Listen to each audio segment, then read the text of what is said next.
ఏమైంది అలేఖ్య? పాప ఏం చేసింది? ఏం చేసిందా? ఒకసారి దీన్ని అడుగు. కృష్ణ, ఏమైంది? ఏమో నాకు తెలియదమ్మా. నేను వాటర్ తీసుకుని వస్తున్నానా, ఈలోపే పెద్దమ్మ ఒక్కసారిగా అరిచి కింద పడిపోయింది.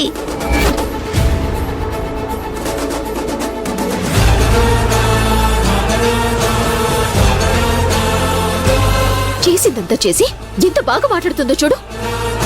ఇది కావాలని నేను కింద పడాలని మెట్ల మీద నీళ్లు పోసుకుంటూ వెళ్ళింది.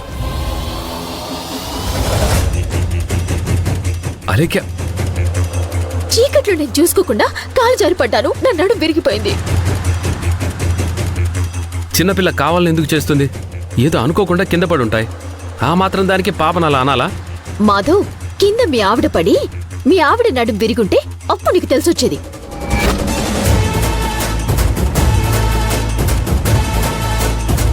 మన ఇంట్లో పుట్టి పెరిగిన వాళ్ళైతే ఒక పద్ధతి పాడు తెలుసుండేది. ఎక్కడ పుట్టిందో, ఎవరికి పుట్టిందో, అసలు ఎలా పెరిగిందో ఎవరికి తెలీదు. గాలికి పెరిగిన వాళ్ళకి మంచి బుద్ధులు ఎలా వస్తాయి?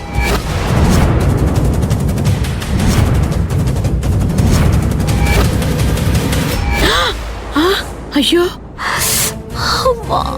ఎవరా అలేఖ్య? ఎవరు గాలికి పుట్టింది? ఎవరు? ఇంకెవరు? ఇదే ఈ పిల్ల రాక్షసి. ఇది గాలికి పుట్టక ఇంకెలా పుట్టింది? కృష్ణ మాధవ్ కూతురని చెప్పాడు కదా. కన్న కూతురా? దీని తల్లెవరు బాబు?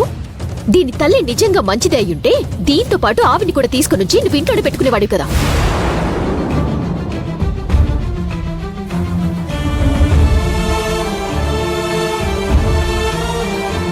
ఆవిడ ఊరు చెప్పవు, ఆవిడ పేరు చెప్పవు, ఆవిడ ఎక్కడుంటుందో చెప్పవు, ఎలా ఉంటుందో చూపించవు. మరి అలాంటప్పుడు ఈ పిల్ల రాక్షసి గాలికి పుట్టిందనగా ఇంకెలా పుట్టిందంటారు? చిన్నపిల్ల గురించి ఏం మాట్లాడాలో ఎలా మాట్లాడాలో కూడా తెలీదా అలేఖ్య? నువ్వు అలా మాట్లాడితే తన మనసు ఎలా తట్టుకుంటుంది చెప్పు? ఆవిడ తట్టుకోవడం కాదమ్మా, ముందు నేనెలా కోలుకోవాలో అది చెప్పు. నడుం విరిగిందో లేక వెన్నుపూస పూర్తిగా పాడైపోయిందో నాకే తెలియటం లేదు. విపరీతమైన నొప్పొస్తుంది.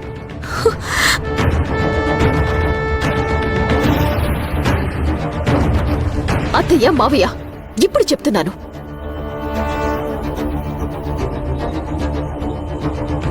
ఈ ఇంట్లో ఉంటే ఈ పిల్ల రాక్షసైనా ఉండాలి, లేదా నేనైనా ఉండాలి.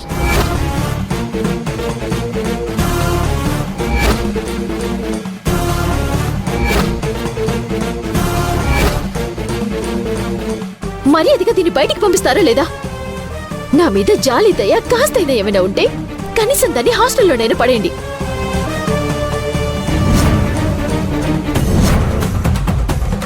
ఇది ఉంటే మాత్రం నేను ఇంట్లోనే ఉండను.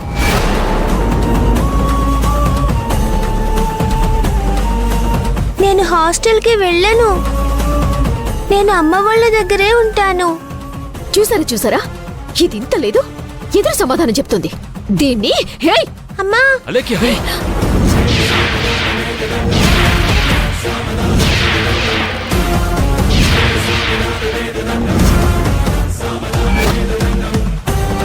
ఈ ఇంట్లో ఉంటే ఈ పిల్ల రాక్షసైనా ఉండాలి, లేదా నేనైనా ఉండాలి.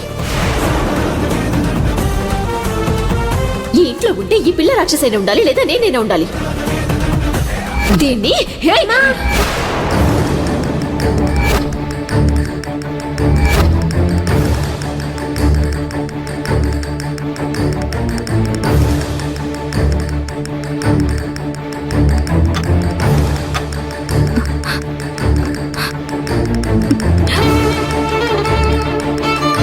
ఇదేంటి ఇలాంటి కల వచ్చింది? ఒకవేళ భగవంతుడు ఈ ఇంట్లో పాప ఉంటే ఎలా ఉంటుందో నాతో చెప్పాలనుకున్నాడా? లేకపోతే నా గుండెల్లో ఉన్న భయం వల్ల ఈ కల వచ్చిందా? లేదు లేదు, అలేఖ్య గురించి చూస్తూనే ఉన్నాను కదా. తను చాలా డేంజర్గా ఉంది. తన మాటలు, చేతలు, పద్ధతులు ఇవేవి కరెక్ట్గా లేవు. నాకు రాఘవ్కి ఎలాంటి సంబంధం లేదనుకుంటూనే తను నా విషయంలో ఇంతలా ప్రవర్తిస్తుంది. అదే నేను రాఘవ ప్రేమించుకున్నామన్న విషయం తెలిస్తే నాకు రాఘవ్కి పుట్టిన పాపే కృష్ణ అని తెలిస్తే అలేఖ్య ఏం చేస్తుందో ఇప్పుడు నాకు వచ్చిన కల కన్నా దారుణంగా ఉంటాయి. ఈ ఇంట్లో వాళ్ళకి అలేఖ్యకి ఈ విషయం తెలిసిన మరుక్షణం నేనైతే ఇంట్లో ఉండడానికి కుదరదు. అలాగే ఎన్ని రోజులు ఇక్కడ ఉంటానో నాకే తెలీదు. కృష్ణనైతే భూమి మాధవ్ కలిసి ఇంట్లో ఎలాగైనా ఉంచుతారు. పాప విషయంలో ఎంత పెద్ద యుద్ధానికైనా దిగుతారు. కానీ నేనిప్పుడు ఆలోచించాల్సింది, భయపడాల్సింది అలేఖ్య గురించి. నేను లేకుండా ఇంట్లో కృష్ణ ఉంటే సురక్షితంగా ఉండదేమో. భూమి మాధవ్ ఎంతసేపని పాపని కాపాడుతూ ఉంటారు. అలేఖ్య తలుచుకుంటే ఏ క్షణమైనా ఏదైనా చేస్తుంది. కాబట్టి పాప విషయంలో జాగ్రత్తగా ఉండాలి.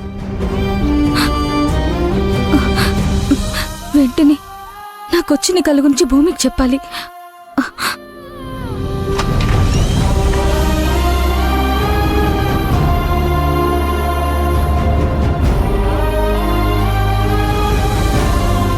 ఈ టైంలో భూమి వాళ్ళని డిస్టర్బ్ చేయడం కరెక్ట్ కాదు. రేపొద్దున లేచాక మాట్లాడతాను.